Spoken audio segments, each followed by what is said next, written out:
नमस्कार दोस्तों, 24 मई साल 1987 कनाडा में 23 साल का एक आदमी केनेथ पार्क्स आधी रात को अपने सोफे पर सो रहा था। यह हॉर्स रेसिंग में अपने सारे पैसे हार चुका था, पूरी तरीके से कर्ज में डूबा हुआ था और अपनी नौकरी भी खो चुका था। कुछ ही घंटे पहले ये टीवी पर सैटरडे नाइट लाइव देखकर सोया था। अगले दिन इसका प्लान था कि सुबह उठकर अपने इन-लॉज के घर जाएगा उनसे पैसों की मदद मांगने के लिए। लेकिन सुबह होने से पहले ही रात के करीब 1:30 बजे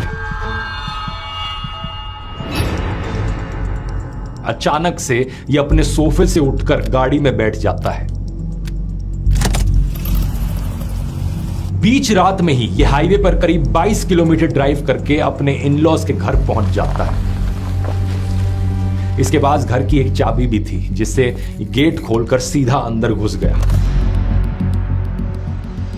यहां ये अपनी मदर इन लॉ की हत्या कर देता है और फादर इन लॉ को सीवियरली इंजर कर देता है। इतना ही नहीं, फिर ये खून में सना हुआ और कंफ्यूज स्टेट में पुलिस स्टेशन पहुंच जाता है और सीधा जाकर पुलिस को कहता है कि मैंने अभी 2 लोगों को मार दिया है। इसके हाथों पर बहुत गहरे घाव थे लेकिन इसे कोई दर्द नहीं हो रहा था। एम्बुलेंस से हॉस्पिटल जाते वक्त इसने अपना मर्डर वेपन चाकू कहां रखा था यह भी बता दिया। लेकिन सबसे अजीब चीज इस कहानी में यह है कि केनेथ पार्क्स के पास अपने इन-लॉज को मारने की कोई वजह नहीं थी।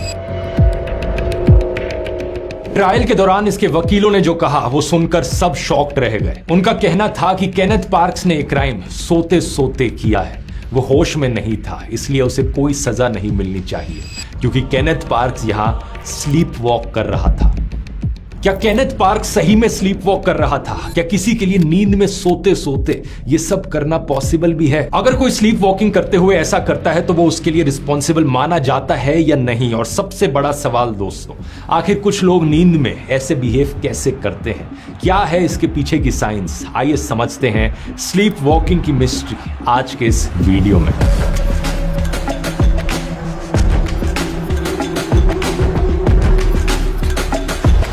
वीडियो शुरू करने से पहले बताना चाहूंगा ध्रुव राठी एकेडमी पर दिवाली धमाका सेल चल रही है। मेरे सारे कोर्सेज पर फ्लैट 50% ऑफ, यानी कि मेरा टाइम मैनेजमेंट कोर्स जहां पर आप प्रोडक्टिविटी और हैप्पीनेस को मैक्सिमाइज करना सीखेंगे, या फिर मेरा YouTube ब्लूप्रिंट कोर्स जो आपको एक कंटेंट क्रिएटर बनना सिखाता है, कैसे आप YouTube को एक पार्ट टाइम जॉब या फुल टाइम करियर बना सकते हो, या फिर मेरा 10.5 घंटे का highly detailed master AI chatbots course जो आपको चैट जीपीटी, जेमिनी, डीपसीक जैसे AI टूल्स की थ्योरी, प्रैक्टिकल सब कुछ सिखाता है। इन सब में से आप कोई भी कोर्स खरीदो 22 अक्टूबर तक आपको फ्लैट 50% ऑफ मिलेगा। पूरे साल का बेस्ट डिस्काउंट, और इतना ही नहीं, मेरे AI प्लेटफॉर्म AI फिएस्टा पर भी 41% ऑफ मिलेगा आपको इस सेल में अगर आप उसके एनुअल सब्सक्रिप्शन को खरीदोगे तो।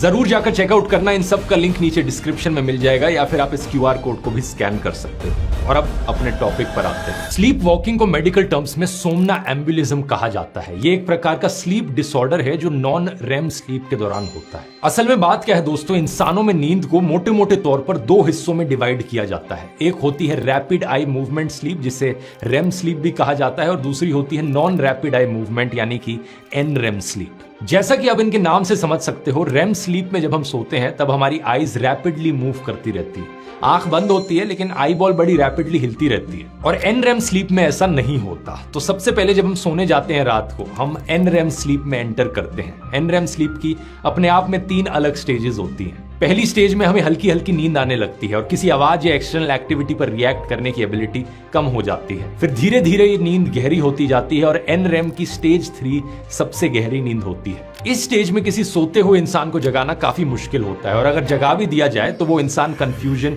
और डिसओरिएंटेड फील करने लगता है। फिर NREM की तीनों स्टेजेस के बाद इंसान REM स्लीप में एंटर करता है और सपने इसी स्टेज में आते हैं। इस स्टेज में हमारा हार्ट रेट बढ़ने लगता है और ब्रेन रिलेटिवली ज्यादा एक्टिव हो जाता है। हमारा दिमाग मेमोरीज को कंसोलिडेट करने के लिए और इमोशंस को प्रोसेस करने के लिए काम करने लगता है। यही कारण है सपने आने के पीछे। वैसे सपने आना अपने आप में ही एक बहुत डिटेल्ड और अलग टॉपिक है, उसकी चर्चा किसी और वीडियो में करेंगे। लेकिन स्लीप वॉकिंग की बात की जाए तो स्लीप वॉकिंग REM स्टेज में नहीं होती। स्लीप वॉकिंग होती है सबसे गहरी नींद NREM की स्टेज 3 में। एक इंसान जो अपनी नींद में चलने लगे, हो सकता है उसकी आंखें खुली हों और वो अपने आसपास के इवेंट्स को लेकर रिएक्ट कर रहा हो। इसे देखकर कुछ लोगों को लग सकता है कि ये तो जागा हुआ है, ये कॉन्शियस है, लेकिन असलियत में उसके सारे सेंसरी परसेप्शंस लगभग बंद होते हैं। यानी कि उसकी आंखें खुली होंगी लेकिन वो चीजों को देख नहीं पाएगा, सूंघ नहीं पाएगा, सुन नहीं पाएगा। अपनी हैबिट के चलते और हल्की फुल्की ठोकर खाकर वो रास्ते में रखी चीजों से बचकर निकल जरूर सकता है, लेकिन रियलिटी में वो कुछ सोच समझ नहीं रहा होता। वैसे आमतौर पर देखा जाए तो स्लीप वॉकर्स की आंखें ऊपर और अंदर की तरफ मुड़ी रहती हैं और उनके चेहरे पर एक ब्लैंक एक्सप्रेशन रहता है। और सबसे इंपॉर्टेंट बात यह है कि स्लीप वॉकिंग के दौरान हुई घटना जागने के बाद याद नहीं रहती। अगर किसी इंसान को स्लीप वॉकिंग के दौरान जगा दिया जाए तो वो कुछ समय तक कंफ्यूज्ड और डिसओरिएंटेड रहता है। वही चीज जो तब होती है जब आप किसी को NREM की स्टेज 3 स्लीप में जगा देते हो। अब इंसानों का क्या है कि हम लोग स्लीप साइकिल्स में सोते हैं। एक स्लीप साइकिल में ये चारों स्लीप स्टेजेस एक के बाद एक आती रहती है, N1, N2, N3 REM sleep, और उसके बाद फिर से N1 आ गई। एक स्लीप साइकिल 90 मिनट से लेकर 110 मिनट के बीच तक चलती है। जब आप सोने जाते हो तो first half of the night में N3 का जो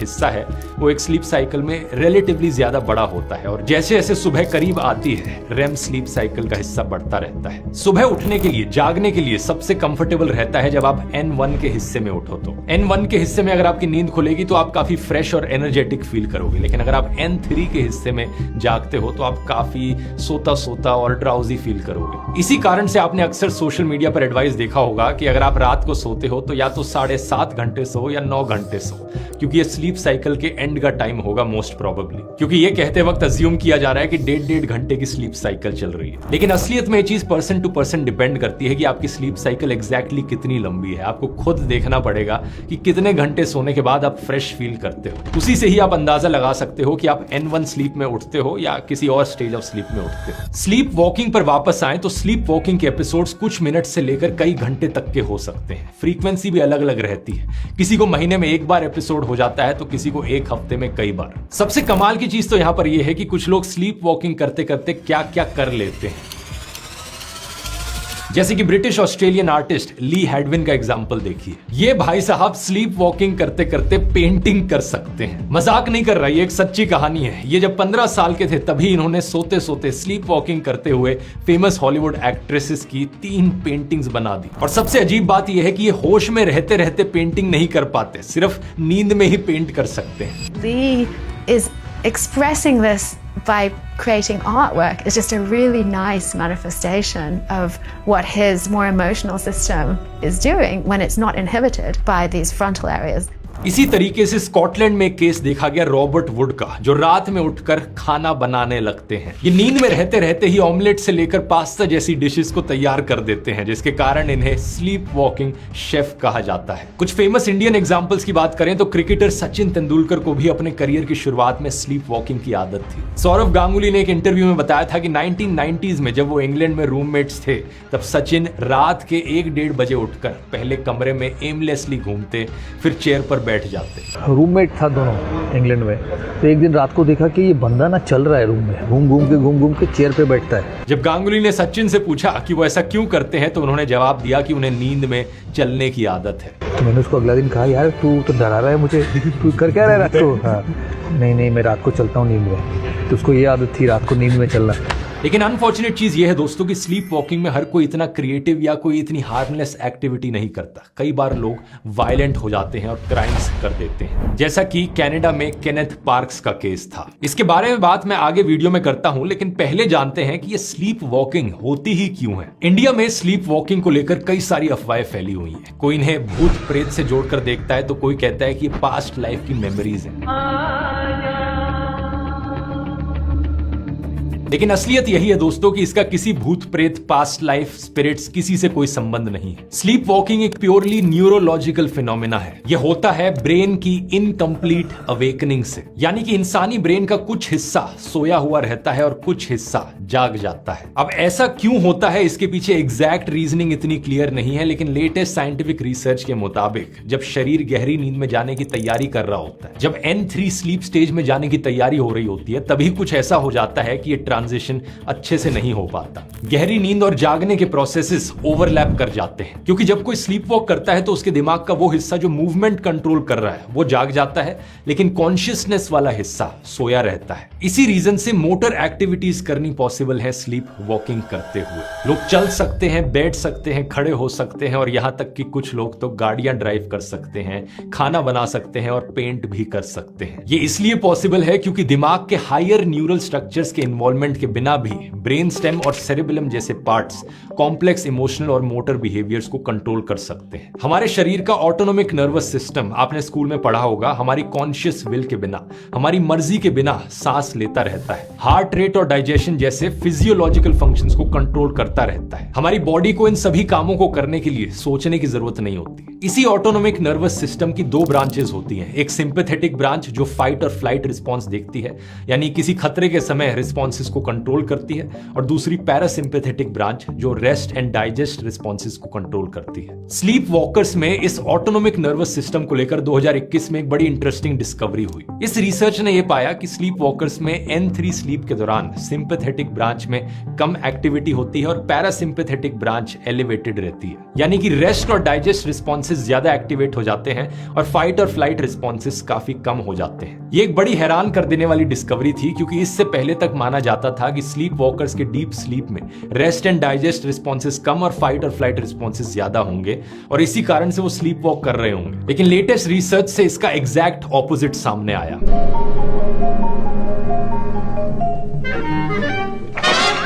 कुछ और रीसेंट स्टडीज के मुताबिक ओल्डर एडल्ट्स में स्लीप वॉकिंग डिमेंशिया या पार्किंसंस डिजीज जैसी न्यूरोडिजेनरेटिव डिजीजेस या कॉग्निटिव डिक्लाइन का संकेत हो सकता है। यहां पर एक और बड़ी कॉमन मिथ है कि जो लोग स्लीप वॉकिंग करते हैं वो ज़ॉम्बीज की तरह अपने हाथ ऐसे आगे उठाकर चलते हैं, लेकिन असलियत में ऐसा है नहीं। इसके अलावा एक और मिसकंसेप्शन जो लोगों को होता है कि अगर स्लीप वॉकर्स को नींद से जगा दिया जाए तो उन्हें हार्ट अटैक आ सकता है या वो कोमा में जा सकते हैं। ये बात भी सच नहीं है, लेकिन जैसा मैंने पहले बताया, अच्छा यही रहता है कि उन्हें नींद से ना उठाया जाए, क्योंकि वो कंफ्यूज्ड और बहुत ज्यादा डिसओरिएंटेड फील करेंगे। अब एक सवाल यहां पर यह भी है कि दुनिया में कितने % लोगों को स्लीप वॉकिंग का ये स्लीप डिसऑर्डर है। इस मेटा एनालिसिस के मुताबिक 6.9% लोग अपनी लाइफ में कभी ना कभी एक बार जरूर स्लीप वॉक करेंगे। बच्चों में स्लीप वॉकिंग सबसे ज्यादा कॉमन है। स्लीप वॉकिंग के एपिसोड 7 से 15 साल के मेल्स में सबसे ज्यादा देखे जाते हैं, लेकिन फॉर्चुनेटली ज्यादातर केसेस में ये बड़े होने पर बंद भी हो जाते हैं। बच्चों में जब स्लीप वॉकिंग होती है तो ये बच्चे स्लीप वॉकिंग करते समय जनरली ज्यादा शांत या सुस्त नजर आते हैं, लेकिन एडल्ट्स में स्लीप वॉकर्स बड़ी क्विक मूवमेंट्स करते हैं, जैसे कि वो किसी जल्दी में हो, वो बड़ी जल्दी में कहीं पर चलने लगते हैं या कहीं पर बैठ जाते हैं। कई बारी बड़ी ही अजीबोगरीब मूवमेंट्स देखने को मिलती हैं जो कुछ लोगों को डरावनी भी लग सकती हैं।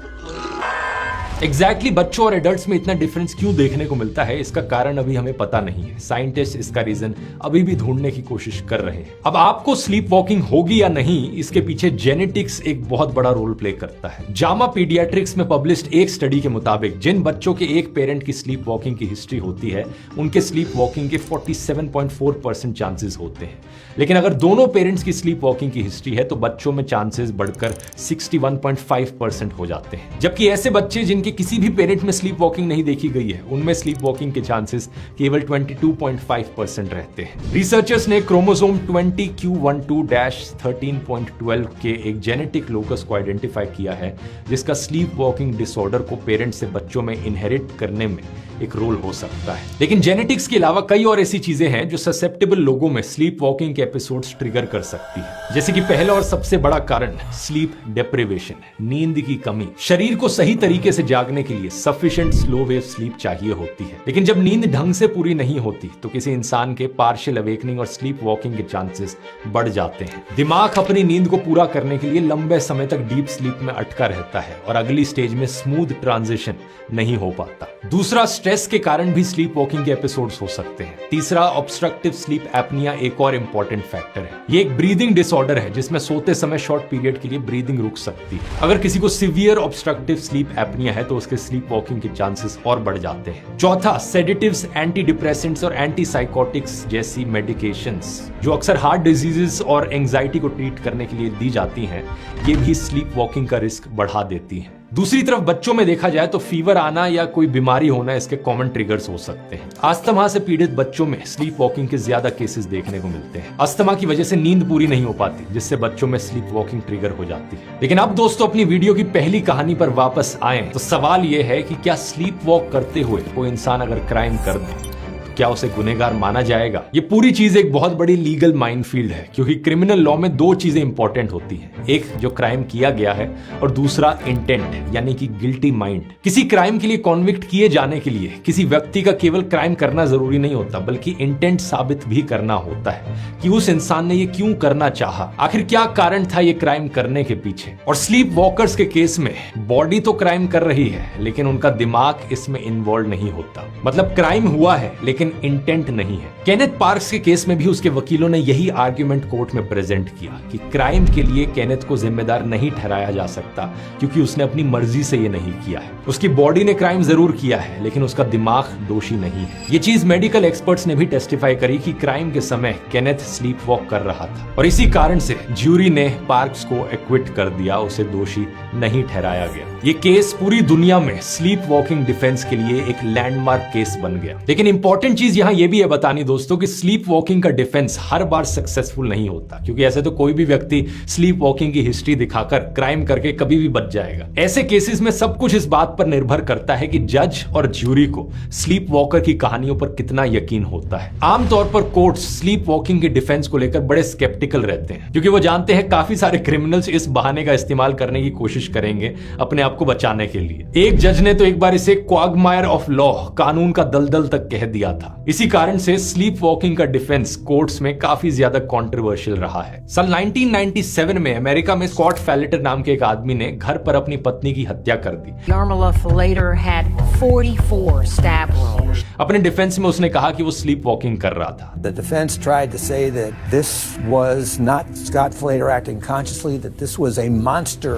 दो एक्सपर्ट्स ने इसे टेस्टिफाई भी किया कि स्कॉट स्लीप वॉक कर रहा था। And have you reached an opinion regarding whether he was sleepwalking? It's my strong belief that that was the case. You have an opinion whether Scott Falater was in a sleepwalking state when he stabbed his wife? In my opinion, he was. लेकिन court में सारी argument सुनने के बाद jury को उसकी बातों पर भरोसा नहीं हुआ। मर्डर वेपन एक हंटिंग स्टाइल चाकू था, उसकी गाड़ी के स्पेयर टायर स्टोरेज एरिया में मिला। इस बात से माना गया कि उसने अपने मर्डर वेपन को छुपाने की कोशिश की थी। स्कॉट ने इस इंसिडेंट के बाद अपने कपड़े उतारकर एक प्लास्टिक बैग में भी रखे थे और इन्हें छिपाकर पजामा भी पहन लिया था। Anything in and around this black plastic trash bag?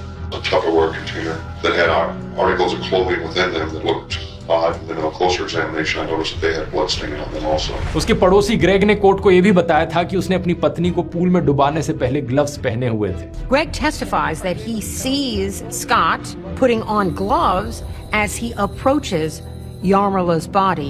इसके अलावा इस पूरी कहानी में यह भी देखा गया कि एक स्लीप वॉकर के लिए केवल एक एपिसोड में इतना सब कुछ कर पाना बहुत ही अनयूजुअल होता है। उसके एक्शंस काफी लंबे और काफी पर्पसफुल थे। That's clearly impossible on the second episode of Violence. जिसके कारण ज्यूरी ने नहीं माना कि वो स्लीप वॉक कर रहा था और उसे उम्र कैद की सजा सुना दी गई। It is ordered the defendant be sentenced to serve the remainder of his natural life in the Department of Corrections. India की लीगल हिस्ट्री में स्लीप वॉकिंग का सबसे पुराना और इंपॉर्टेंट केस है पपाथी अमाल का। ये एक यंग मदर थी जिन्होंने कुछ दिन पहले ही एक बच्चे को जन्म दिया था, लेकिन 28 अक्टूबर साल 1957 की रात को ये अपने बच्चे के साथ एक कुएं में कूद गए। इन्हें खुद तो बचा लिया गया लेकिन इनके बच्चे की डूबकर मौत हो गई। पुलिस ने पपाथी पर मर्डर का चार्ज लगाया, लेकिन उसके वकीलों ने कहा कि इसे नींद में चलने की आदत थी और वो नींद में ही बच्चे को लेकर कुएं में कूद गई। तो क्योंकि उसे नहीं पता था कि वो क्या कर रही है, इसलिए उसे सजा नहीं मिलनी चाहिए। लेकिन जब सेशंस कोर्ट के सामने इस आर्ग्यूमेंट को प्रेजेंट किया गया तो कोर्ट ने इसे रिजेक्ट कर दिया और पपाथी को उम्र कैद की सजा सुना दी। कोर्ट ने कहा कि स्लीप वॉकिंग को इंडियन पीनल कोड के सेक्शन 84 के तहत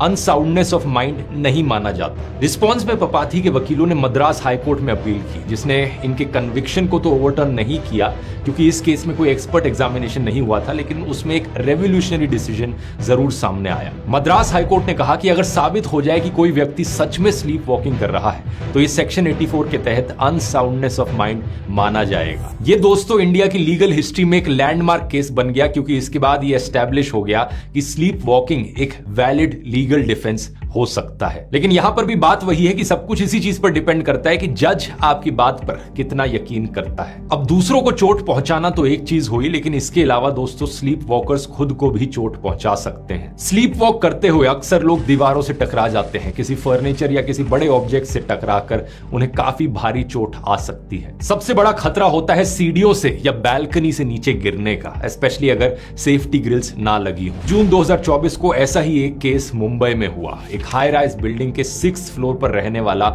19 साल का लड़का मुस्तफा इब्राहिम चूनावाला स्लीप वॉक करते हुए बैल्कनी में पहुंच गया। इस बैल्कनी पर कोई सेफ्टी ग्रिल नहीं लगी थी और इसलिए इसकी नीचे गिरकर मौत हो गई। इसके बाद सबसे बड़ा खतरा होता है जब लोग स्लीप वॉकिंग के दौरान घर से बाहर निकलकर ट्रैफिक में चले जाते हैं या ड्राइव करना शुरू कर देते हैं। महिलाओं के लिए चीज और भी खतरनाक बन जाती है। अगर आप किसी को जानते हैं जो स्लीप वॉक करते हुए रात को घर से अक्सर बाहर निकल जाते हैं तो इस चीज को बिल्कुल भी लाइटली नहीं लेना चाहिए। एनवायरनमेंट को सिक्योर करना सबसे जरूरी चीज है। कोई भी शार्प या डेंजरस ऑब्जेक्ट नहीं होना चाहिए आसानी से रीचेबल। सीढ़ियों पर सेफ्टी गेट्स लगे होने चाहिए और बैल्कनीज पर सेफ्टी ग्रिल्स होनी चाहिए। खिड़कियों और दरवाजों को ना सिर्फ लॉक करना है बल्कि उन पर चाइल्ड प्रूफ लैचेस भी लगाने हैं ताकि उन्हें खोलना और मुश्किल हो जाए। वैसे बेस्ट चीज तो यही है कि जो लोग स्लीप वॉकिंग करते हैं वो ग्राउंड फ्लोर पर ही सोने की कोशिश करें। अलर्ट्स के लिए डोर अलार्म्स या मोशन सेंसर्स का इस्तेमाल करें और दवाइयों और बाकी डेंजरस चीजों को किसी सेफ जगह पर लॉक करके रखें। डेटा यहां पर देखा जाए तो दुनिया भर में करीब 7% लोग स्लीप वॉकिंग को अपने लाइफ टाइम में एक ना एक बार जरूर एक्सपीरियंस करते हैं। एडल्ट्स में करीब 3 से 4% लोगों में स्लीप वॉकिंग कॉमन होती है, यानी कि वो रेगुलरली करते हैं, और बच्चों में ये नंबर ज्यादा है,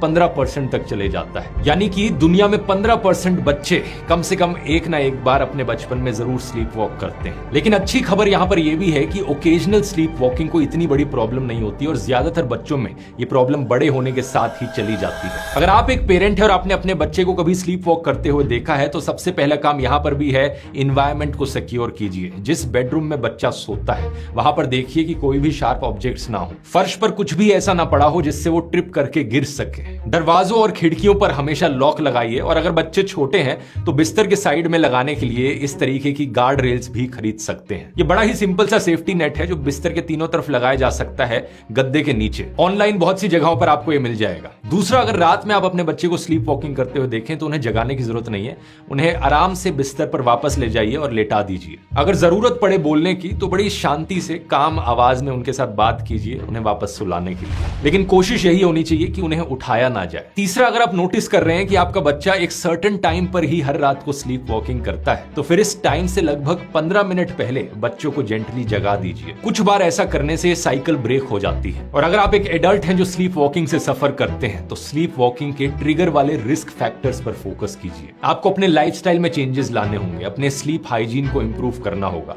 एक कंसिस्टेंट स्लीप स्केड्यूल मेंटेन करना बहुत जरूरी है। रात को एक ही टाइम पर सोइए, एक ही टाइम पर उठिए सुबह। अपनी डेली लाइफ में जो स्ट्रेस फील कर रहे हैं उसे कम से कम करने की कोशिश कीजिए। इसके लिए आप थेरेपी भी ले सकते हैं। और फाइनली याद रखिए, स्लीप वॉकिंग कोई सुपर नेचुरल फिनोमेना नहीं है। ये इंसानों के ब्रेन का एक बड़ा फैसिनेटिंग साइड दिखाता है। भले ही साइंस इसे पूरी तरीके से एक्सप्लेन ना कर पाया हो, लेकिन बाकी मिस्ट्रीज की तरह ये भी एक साइंटिफिक और बायोलॉजिकल फिनोमेना ही है। और यहाँ दिवाली धमाका सेल का फायदा उठाना मत भूलना। सभी कोर्सेज पर फ्लैट 50% ऑफ, AI फिएस्टा के एनुअल सब्सक्रिप्शन पर 41% ऑफ। लिंक डिस्क्रिप्शन में मिल जाएगा। ये वीडियो पसंद आया दोस्तों तो ये वाला भी जरूर आपको पसंद आएगा, क्योंकि इसमें मैंने गोश्ट्स की बात करी है। भूतों के पीछे की क्या साइंस होती है, क्या भूत चुड़ैल जैसी चीजें असली में एग्जिस्ट करती हैं, यहाँ क्लिक करके देख सकते हैं। बहुत बहुत धन्यवाद।